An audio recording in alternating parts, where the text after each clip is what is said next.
Go to Adjibi online. Hello, can you hear me?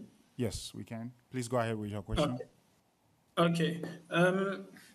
Earlier this month, the IMF reached a staff-level agreement with Burkina Faso to complete the third review of the country's program. So, as part of the review, the IMF allowed a greater fiscal flexibility, allowing Burkina Faso to raise its public deficit target to 4%, up from the 3% cap set by the West African Economic Monetary Union. So given that the country's challenge, such as persistent insecurity, high social demands, are common across the region, wouldn't it be wiser to consider applying this flexibility more broadly to the West African Economic Monetary Union? And my second question will be about the downward revision of the growth forecasts for 2025 and 2026 in sub-Saharan Africa.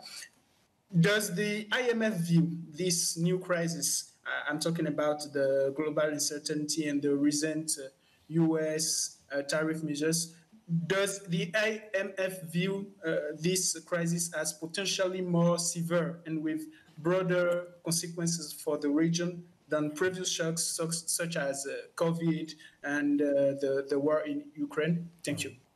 On Burkina flexibility under the program or the deficit targets for the UEMOA countries more generally, I think, just it's important to distinguish between a particular year's fiscal deficit targets that the government wants to pursue and we incorporate in the program, and just the more medium-term criteria, convergence criteria that there is for the UEMOA countries. So the 3% target criteria is for the medium to long term, and it's been very clear that when there are shocks or when there are pressing social development needs, countries do have the scope to deviate from that.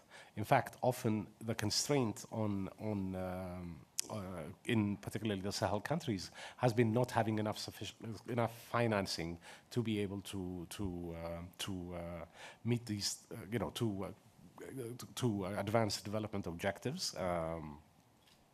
The other constraint, of course, is that overall, the more you exceed this 3% target and add to the overall debt burden, the more you're going to have, you're likely to build up debt vulnerabilities. So, in the work that we do with countries, whether it's Burkina or other UEMOA countries, or indeed beyond, what we try and help with is, of course, to help countries strike this balance between addressing the immediate and pressing needs that they have, while avoiding medium-term debt sustainability problems.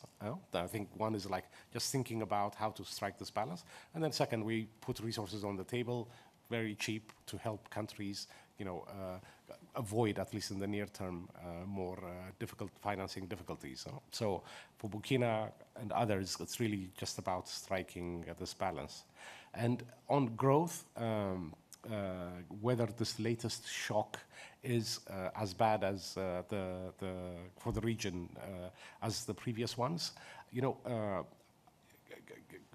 I think really important also to point out that as difficult, the last 4 or 5 years have been an incredibly difficult time for our countries. A lot of challenges, a lot of dislocation, but there's also been quite a lot of resilience. And I think that's important to stress. I would note in particular that, even now, I think it's this year, 11 out of the 20 fastest growing economies in the world are from sub-Saharan Africa. So there are quite a lot of countries that are going to be sustaining significant growth in the region. So I think, we should also not lose sight of this resilience. Second, and more broadly, the build-up of uncertainties, I think, is very negative and is interrupting what we were seeing in terms of a recovery. But growth is not, we're not projecting growth to collapse, and our hope is that, as things calm down, the region can resume its growth trajectory also. All right, thanks, Abebe.